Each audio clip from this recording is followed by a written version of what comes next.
ప్రభునందు ప్రియమైన శ్రోతలకు వందనములు. ఈ పోడ్కాస్ట్ కార్యక్రమం నాకు స్వాగతం. మీ అందరి కొరకు ఈ కార్యక్రమమును ప్రసారం చేయుచున్నాం. విని దైవాశీస్సులు పొందుకోగలరు. మీ జీవితంలో ముందుకు సాగలేనంతగా మీరు ఎప్పుడైనా బలహీనంగా ఉన్నట్లు భావించారా? బహుశా మీరు ఒత్తిడిని మోస్తున్నారేమో, లేదా ఏదైనా శోధనతో పోరాడుతున్నారేమో, లేదా మీకంటే పెద్దదైన సవాలును ఎదుర్కొంటున్నారేమో. లోకం మనల్ని ఎప్పుడు బలంగా ఉండండి, ధైర్యంగా ఉండండి అని చెబుతుంది. కానీ మన బలం పూర్తిగా అయిపోయినప్పుడు ఏం జరుగుతుంది అంటే అప్పుడే దేవుడు మన జీవితంలోనికి ప్రవేశిస్తాడు. 2 కొరింథీయులకు 12వ అధ్యాయము 9వ వచనంలో ప్రభువు ఇలా సెలవిస్తున్నారు: నా కృప నీకు చాలును, బలహీనత యందు నా శక్తి పరిపూర్ణమగుచున్నది.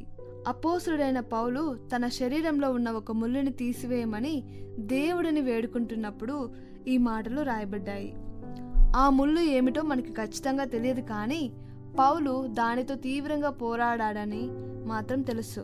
అయితే దేవుడు ఆ పోరాటాన్ని తొలగించే బదులు అంతకంటే గొప్పదైన తన కృపను అతనికిచ్చాడు. పౌలు తన బలహీనతను ఒప్పుకున్నప్పుడే దేవుని శక్తి అక్కడ ప్రత్యక్షమైంది. చూడండి, ఒక పెన్సిల్ని ఉదాహరణగా తీసుకుందాము. ఒక పెన్సిల్ తన పనిని పూర్తి చేయాలంటే దానికి పదును పెట్టబడాలి. ఆ సమయంలో పెన్సిల్కి అది ఒక బాధగా, బలహీనతగా అనిపించవచ్చు, ఎందుకంటే దాని శరీరం చెక్కబడుతుంది. కానీ ఆ పదును పెట్టిన తర్వాతే అది అందమైన అక్షరాలను రాయగలదు. అంతేకాదు, ఒక పెన్సిల్ రాస్తున్నప్పుడు విరిగిపోతే అది పనికి రాకుండా పోదు. దానికి మళ్ళీ పదును పెడితే ఇప్పుడు ఒక పెన్సిల్ కాస్త 2 పెన్సిల్ అవుతుంది. అంటే విరిగిపోవడం అనేది ఆ పెన్సిల్ సామర్థ్యాన్ని రెట్టింపు చేసింది. మన జీవితంలో కూడా మనం విరిగిపోయినప్పుడు మనం పనికి రాకుండా పోయామని అనుకుంటాం, కానీ దేవుడు ఆ విరిగిపోయిన స్థితిలోనే మనల్ని మరింత పదును పెట్టి తన మహిమ కోసం 2 రెట్లు ఎక్కువగా వాడుకుంటాడు. బలహీనత మిమ్మల్ని అనర్హులుగా చేయదు. నిజానికి దేవుడు తన శక్తిని చూపించడానికి ఎంచుకునే స్థలమే మీ బలహీనత. మోషేను చూడండి, తనకు సరిగ్గా మాట్లాడడం రాదని చెప్పాడు, కానీ దేవుడు అతన్ని ఒక దేశానికే నాయకుడిగా చేశాడు. గిద్యోనును చూడండి, తనను తాను అత్యంత బలహీనుడిగా భావించాడు, కానీ దేవుడు అతన్ని పరాక్రమవంతుడైన యోధునిగా నిలబెట్టాడు. అలాగే శిష్యులను చూడండి, వారు సామాన్య మనుషులు, జాలర్లు, కానీ పవిత్ర ఆత్మలో నింపబడి లోకాన్ని మార్చేశారు. మనం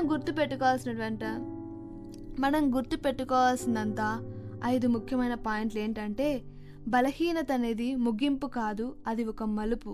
మీరు ఎక్కడైతే నా వల్ల కాదు అని ఆగిపోతారో అక్కడే దేవుని అద్భుతం మొదలవుతుంది.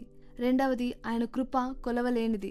సముద్రం నుండి ఒక గ్లాసు నీరు తీస్తే సముద్రం తరిగిపోదు కదా, అలాగే మీ బలహీనత ఎంత పెద్దదైనా దేవుని కృప దానికి సరిపోవడమే కాదు, ఇంకా ఎక్కువే ఉంటుంది.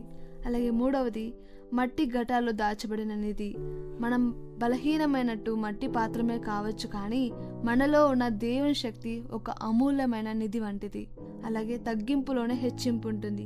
మనం ఎంతగా దేవుని మీద ఆధారపడతామో ఆయన మనల్ని అంతగా ఉన్నత శిఖరాలకు చేరుస్తాడు. 5వది, ధైర్యంగా అడుగు వేయండి. మీ బలహీనతను చూసి సిగ్గుపడకండి, భయపడకండి. అది దేవుని శక్తి ప్రదర్శించబడే ఒక గొప్ప వేదిక అని నమ్మి ముందడుగు వేయండి. రోజు ఇలాగ ప్రార్థించండి. బలహీనత అనేది అపజయం కాదని, అది నీ శక్తి మమ్మల్ని కలిసే చోటని గుర్తు చేసినందుకు వందనాలు ప్రభువా. ఈరోజు మా పోరాటాలను నీకు అప్పగిస్తూ నీ కృపపై ఆధారపడుతున్నాము. నీ శక్తి మాలో పని చేస్తుందని నమ్ముతూ ధైర్యంతో ముందుకు సాగడానికి మాకు సహాయం చేయు ప్రభువా అని ప్రార్థించండి. గుర్తుంచుకోండి, దేవుడు బలవంతుల్ని వెతకలేదు, తన మీద ఆధారపడే బలహీనుల్నే బలవంతులుగా మారుస్తాడు. కాబట్టి ఈరోజు నువ్వు బలహీన స్థితిలో ఉన్నావా, దేవుడు నిన్ను బలపరచబోతున్నాడని జ్ఞాపకం చేసుకొని ముందుకు వెళ్ళు. దేవుడు మిమ్మల్ని దీవించి ఆశీర్వదించునుగాక. ఆమెన్. God bless you. ఈ కార్యక్రమమును గూర్చి మీ సలహాలు మరియు మీ ప్రార్థనా అవసరతల కొరకు మమ్మను సంప్రదించవలసిన మా ఫోన్ నంబర్ 9485585039 మరియు ఈమెయిల్ ఐడి info@fibaonline.org. మా ఫోన్ నంబర్ మరొకసారి 94805850 39. Email ID info@fibaonline.org.